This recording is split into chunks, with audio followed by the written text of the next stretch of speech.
चमकीली। एक दफ़ा का जिक्र है, एक सुनहरी मछली थी, प्यारी सी, भूली भाली और खूबसूरत सी। इसको तो नहर रंग की वजह से सब इसे चमकीली कहते थे।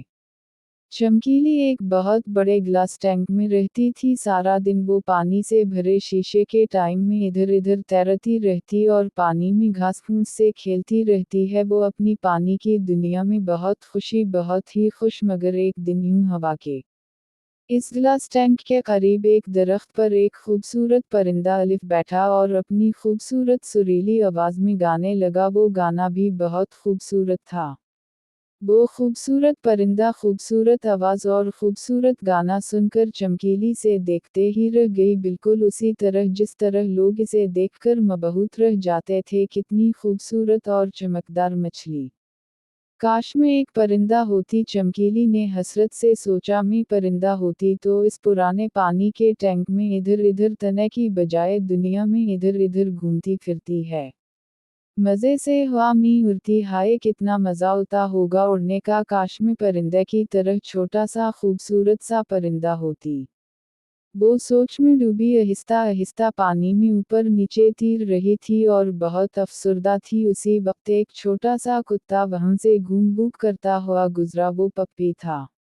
पप्पी एक लड़के बबलू का कुत्ता था जो करीब ही कहीं रहता था। चूंकि वो पार्क था इसलिए वो दोनों वहां लिखकर खेला करते थे।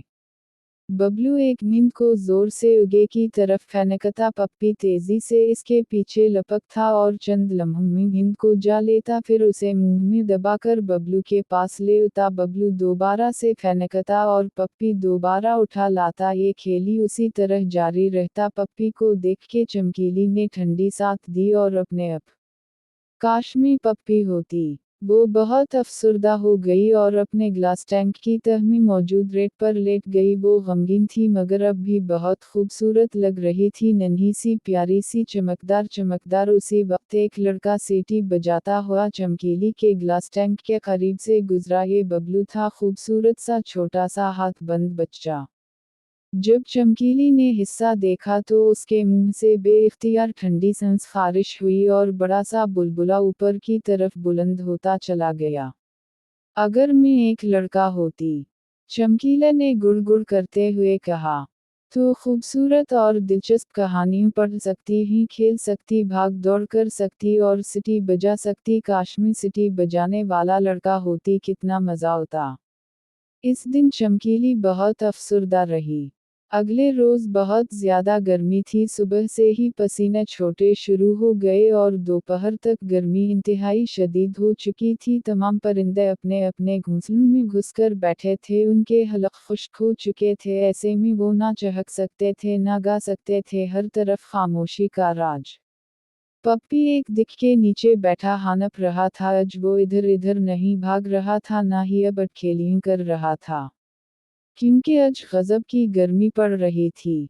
बबलू वही टांगें फैलाएगा लेटा हुआ था। इसने इतनी ज्यादा गर्मी आज तक नहीं देखी थी। मगर चमकीली आज भी ठंडे और साफ शफ़ाफ पानी में बड़े मज़े से छप छप करती तैर रही थी। ऊपर से नीचे, नीचे से ऊपर, दाएं से बाएं, बाएं से दाएं। चमकीली बाहर का मंजर देख रही थी। मुझे खुशी है मैं एक मछली हूँ, चमकीली ने सोचा। इधर तैर सकती हूँ, खेल सकती हूँ। हाँ, खुदा का शक्र है और खुशी की बात है कि मैं अब भी मखलूक हूँ, खुशकी की नहीं, शक्र है खुदा का। मेरे लिए आज भी ठंडक है, मज़ेदार ठंडक, गर्मी का दूर दूर तक नहीं पता। शक्र है खुदा का मैं चमकदार चमकने वाली मछली हूँ। शक्र है खुदा का ये ग्लास टैंक वाकई मेरे लिए बेहतरीन जगह है।